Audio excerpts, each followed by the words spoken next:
Some of my friends have been showing an interest in awakening, and there seems to be a fine line between giving them advice and holding back. I find myself being very direct or even pushy at times, and I'm not sure if that's helpful for them or not. Yeah, I mean, you're not asking a specific question, but I think I understand the problematic you're sharing, and I can say a few things. One important factor is to just assume that we don't see as much as we think in others, that we often get ahead of ourselves.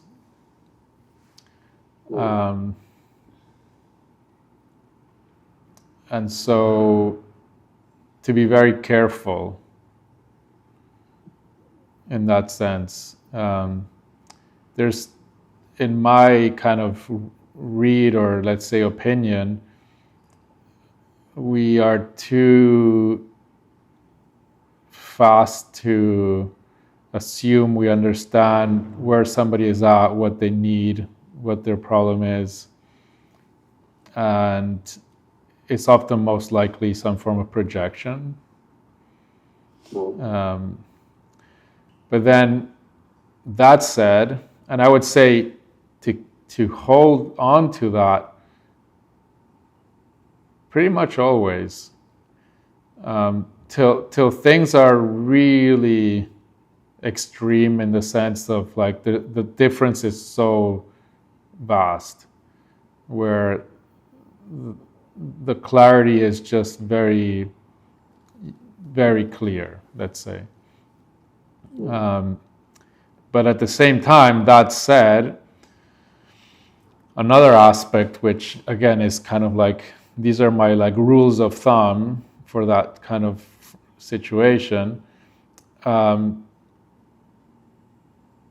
If it's something that's challenging another person, and you have to be very broad on what is challenging, because something that for you could be a beautiful thing, for somebody could be challenging. And so to really understand this work is going against what most people want in some form. So there's a lot of resistance, there's a lot of attachment to beliefs and attachment to realities that are of the mind. And people will resist. And so kind of the rule of thumb is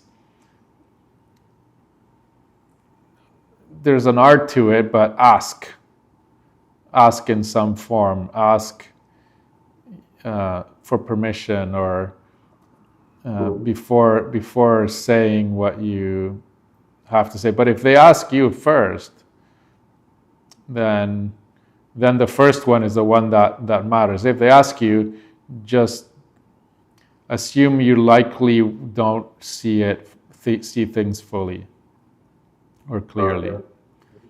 And in fact, the more you think you see it clearly, the more you should be suspicious of that clarity.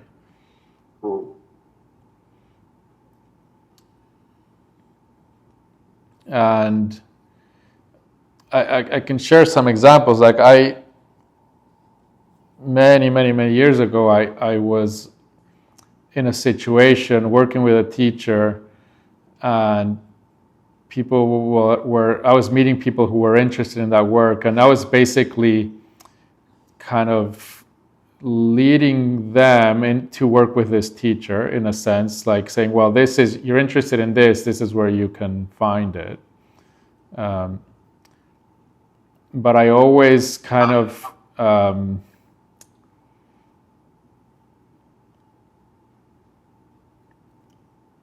I took a bit of responsibility in directing, but I always came from the position of, I really don't know. So if you want, this is where I recommend for you to go. So I don't know if I'm saying a few things, but it's kind of from experience. Because I have also seen a lot of people who get into this work and good things happen, and then it's very easy to become kind of like an evangelist, you know. And it's not actually very helpful or good. But if people ask, then you can offer resources, and you can also speak your kind of truth. Sometimes I was asked and I didn't really know what to say. Yeah, and that's the art of like how you respond to that. And for me, it was very much just referring people to somebody else, in the sense of, here's some books, here's some teachers, this has been helpful for me. And then in the moment by moment, you might have, if there's somebody that are close to you, you might have something to share and something to say that can be very impactful as you are deepening in your own work.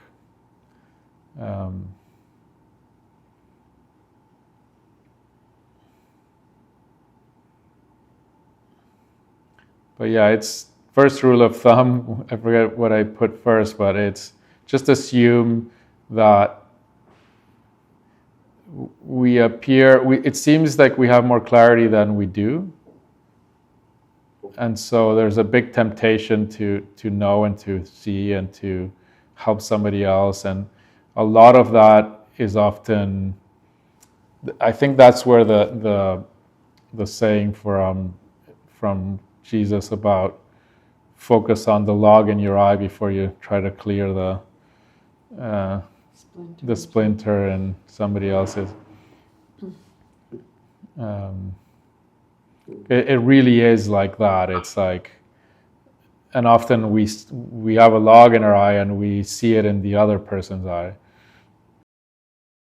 What about my intuition, which seems to be growing? How do I determine whether it's intuition or projection?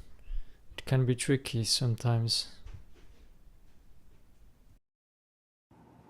Yeah, it should always be tricky, because the minute we think we know what intuition is, we are in a belief system. So any sense of, well, this is my intuition, and my intuition says this and that, then what's the difference between that and a belief system? What's the difference between that and the mind, and us buying into just some conditioning from the mind?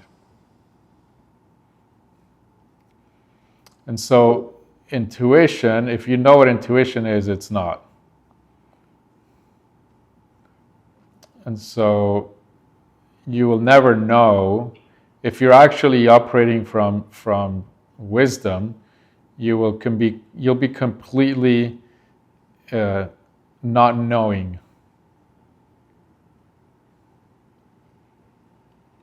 So the minute there is some form of knowing that appears in that can be put into words, and that becomes what intuition is or what truth is, or then it's likely not.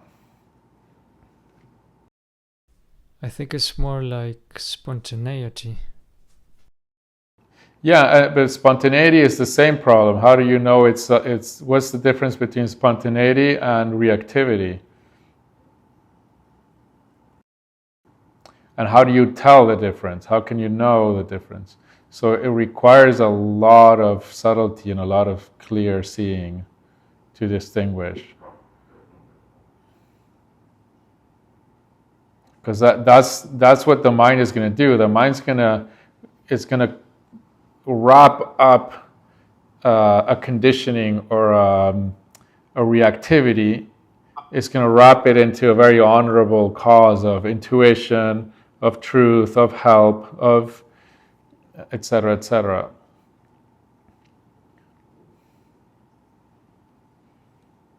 And that needs to be seen, really seen through clearly.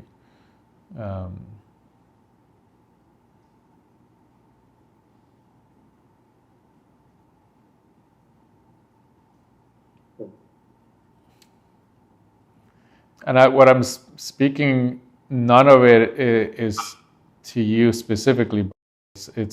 I'm not. It's very general what I'm saying, right? It's not like I know you and this applies to you specifically. I'm speaking very generally here. So it's just very general to the kind of situation that you brought up.